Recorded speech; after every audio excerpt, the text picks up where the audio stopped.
कोई एक सेट से वाकया आप लोगों का बाइक कोई सीन वाला बता दे हाँ, मजे आई थिंक सबसे ज्यादा जो है वो बाइक वाला ही। अच्छा वैसे बहुत सारे हुए थे मगर वो वायरल वो बाइक वाला हो गया था।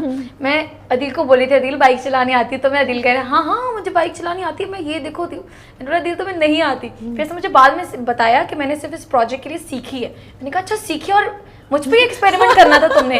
अच्छा नहीं ये तो इनका वर्जन है, लेकिन मैं बाइक चला सकता हूँ। अच्छा एंड मैंने बाहर लाइक यू नो हाँ चलानी उड़ा भी सकता हूँ। 500 cc to 700 cc bike also. लेकिन मैं बताऊँ इसमें हुआ क्या। मेरे साथ हो चुका है आप नहीं इस सीन में हुआ क्या। बेसिकली इस बाइक पे ना मुझे किक मारनी नहीं आती, यू नो जैसे आप स्टार्ट करते हैं। लेकिन बाइक चलानी आती है। हाँ स्टार्ट कैसे होगी। अच्छा किक मारनी नहीं आती। अब वो जब गेट से निकलना था और अब मैंने कहा यार एक मैंने जो एक हमारे डीओपी के असिस्टेंट थे हसनैन, उनको मैंने कहा कि यार इसका कोई ऐसा सिस्टम कर दो कि ना ये बाइक बंद ना हो, बिकॉज यूजुअली ये बाइक ना अगर आप बंद हो जाती है अगर आप इसका क्लच छोड़ दें। उसने क्या किया, उसने उसकी रेस तेज कर दी।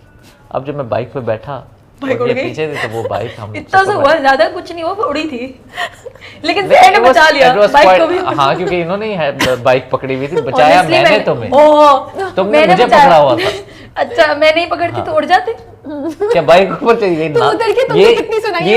ये CD70 बाइक थी। ये CD70 बाइक थी, नासा का रॉकेट नहीं था कि उड़ जाता। लेकिन thank God we were safe. वो घूम रही है बाइक और दिल भी घूम रहा है, वो रोक रहा है, वो घूमे जा रही है, मैंने पकड़ लिया। रुक जाओ भाई, तो मैंने बचाया ना। नहीं तुमने है, चलो ये हर बात का क्रेडिट लेना चाहती।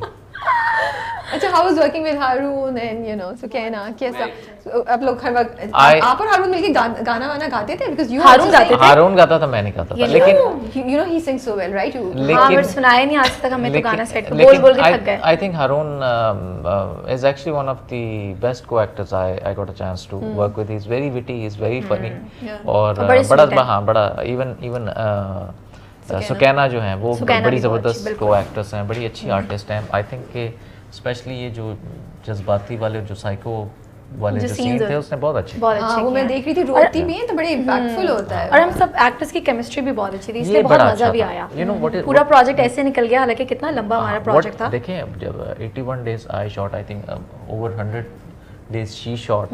तो अच्छा यूजुअली क्या होता है कि जब इस तरह के सेट्स पे आप जाते हैं तो मुझे काफ़ी दफ़ा एक्सपीरियंस हुआ कि कई दफ़ा एक आधा कोई नेगेटिव आर्टिस्ट मतलब नेगेटिविटी होती है या टॉक्सिक होता है सेट। बट थैंक गॉड अल्हम्दुलिल्लाह इस सेट के ऊपर ये बात थी कि हम जो सारे आर्टिस्ट थे you know we were like friends. ये नहीं होता था कि अच्छा इसका सीन ख़राब करना है या मैं जो आर्टिस्ट में आपस में होते हैं यू नो हमेशा हम एक दूसरे को अच्छी बात ही बताते थे कि नहीं यार इसको ऐसे कर लो ये करो। सो आई थिंक ये भी एक मैंने भी बताया था ना थोड़ा सा नेगेटिव करो ये भी।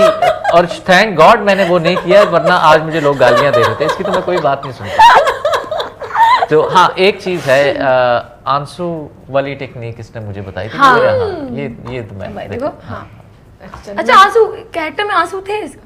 लेकिन तुम निकाल रही हो मैं भी निकालूंगा।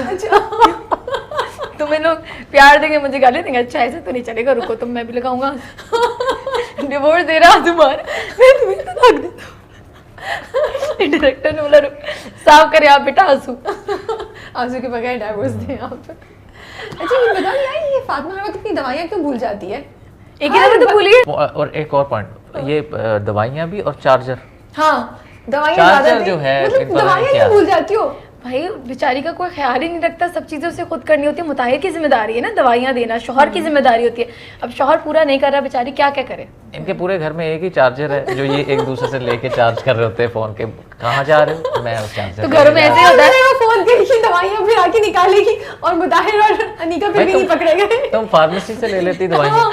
अच्छा वो जो सीन था ना उसकी स्लिप नहीं थी मेरे पास। जो वो सीन एक्चुअल में शूट हुआ था वो यही था कि जो है ना वो दवाइयाँ मंगवाने के लिए उमैर को भेजते मगर मेरे पास नहीं होती ना, तो वो सारी चीजें मेरे घर में ही होती। अच्छा ये बताए अब उमैर उसको अब जिस स्टेज पे ड्रामा आ गया है क्यों रिजेक्ट करी उमैर? क्योंकि वो मुताहिर नहीं है ना, कितनी बेचारी शादियां करे। अगर तो मुताहिर होती तो वो बोलती ओके। वैसे बात सही है, पहले बेचारी मुताहिर थोड़ी है, पहले लड़की है, थोड़ा उसको टाइम लगेगा। वैसे इसकी बेचारी इतने ट्रॉमा से गुजरी है। 3 दफा तो देखो, पहले इसने की उससे उमैर से मंगनी तोड़ दी, फिर इसने मुझसे की, अब दोबारा शादी, हाँ। तो मुझे ऐसा लगता है कि कोई भी रिलेशन में जब आपका खत्म होता है आपको थोड़ा टाइम लगता है किसी नए रिश्ते में जाने के लिए। आप अपने माइंड को समझाते हो, अपनी मतलब टाइम लगता है आपको, तो मेरा ख्याल है वो टाइम ले रही है। तो जब उसे लगेगा कि हाँ he is the only one जिस पे मैं ट्रस्ट कर सकती हूँ अब, तो शायद। ये बात आपने बिल्कुल सही बोली है कि क्योंकि बहुत से लोग कमेंट्स में भी देख रही थी, सब लोग यही कहते हैं यार ये उमैर को क्यों रिजेक्ट किया जा रहा है। लोग बहुत मतलब हम मतलब हमारी फैमिली में भी अगर कभी कभार किसी के साथ कुछ गलत हो जाए XYZ, तो लोग कहते हैं शादी कर लो ना दूसरी। कोई इतना आसान नहीं होता मेरा ख्याल है, क्योंकि लड़की को टाइम लगता है। इवन लड़कों को शायद नहीं लगता होगा, लेकिन लड़की को टाइम लगता है। मैंने बहुत सारे ऐसे केसेस सुने कि हमें पहली शादी में इतना टाइम लग रहा है। मैंने बहुत सारे ऐसे केसेस सुने कि अभी बीवी की डेथ हुई और हस्बैंड ने जो है वो शादी कर ली फ़ौरन से। तो मेरा ख्याल है लड़के बहुत जल्दी मूव ऑन कर जाते हैं, क्योंकि उन्हें लगता है कि यार मैं तो बाहर निकल जाऊंगा बट मेरे पीछे मेरी फैमिली उसे संभालने के लिए XYZ। मगर लड़की के लिए एक लड़के से दूसरे लड़के पे शिफ्ट होना बहुत मुश्किल है, बहुत मुश्किल है मुझे ऐसा लगता। तो वो टाइम ले रही है फातिमा। और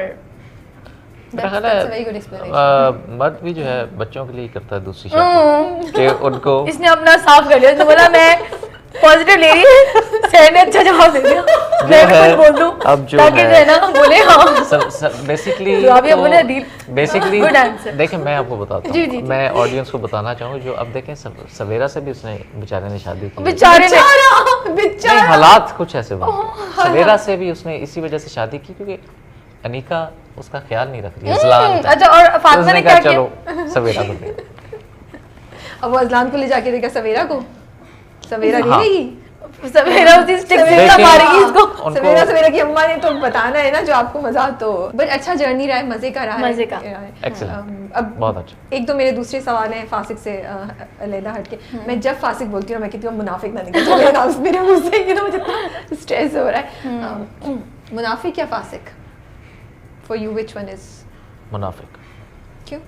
I think that gave me a different identity and I think as an actor that was my major blockbuster. Okay. हालांकि उससे पहले भरोसा प्यार तेरा भी था, वो भी बड़ा अच्छा गया था। हाँ वो भी बहुत अच्छा गया था, लेकिन I think मुनाफिक प्ले करने का मुझे बहुत मज़ा आया।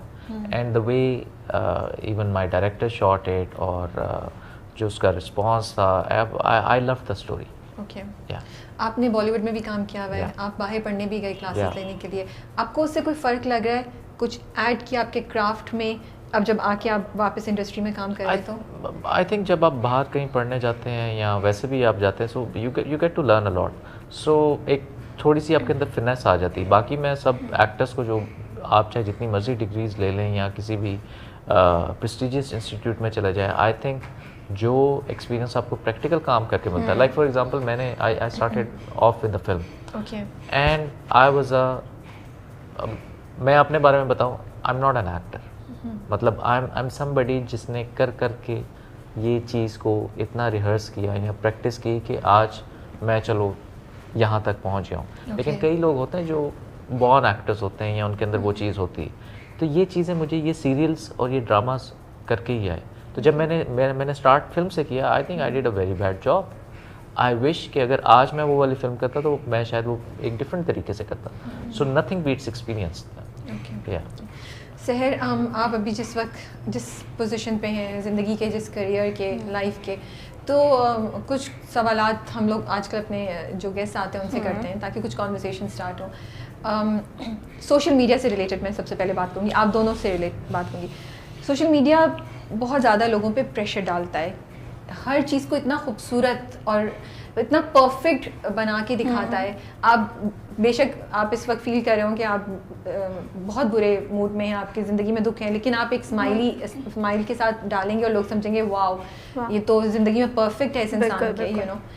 तो आप लोग जो सेलिब्रिटीज़ हैं या जो इन्फ्लुएंसर्स हैं, आप लोगों की भी पिक्चर्स इतनी परफेक्ट होती हैं, देख के हम कहते हैं कितने खूबसूरत हैं, ज़िंदगी भी कितनी अच्छी लग रही है, ये ड्रामा वो ड्रामा, पीछे बहुत कुछ ऐसा नहीं होता, किसी भी लाइफ परफेक्ट नहीं होती। बिल्कुल। आपको लगता है कि ये जो चीज़ है सारी और ये जो एंटरटेनमेंट की इंडस्ट्री है, ये एक्चुअली ऐड कर रही है सोशल मीडिया पे जो इतना प्रेशर है, इतनी नेगेटिविटी जो आ गई है, लोगों को नेगेटिव अंदाज में जिस तरीके से लोगों की सोच पे, लोगों पे कंपटीशन, लोगों पे प्रेशर डाल रहा है, ये इसमें हाथ है इन्फ्लुएंसर्स का, सेलिब्रिटीज़ का, इतना परफेक्ट दिखने पे?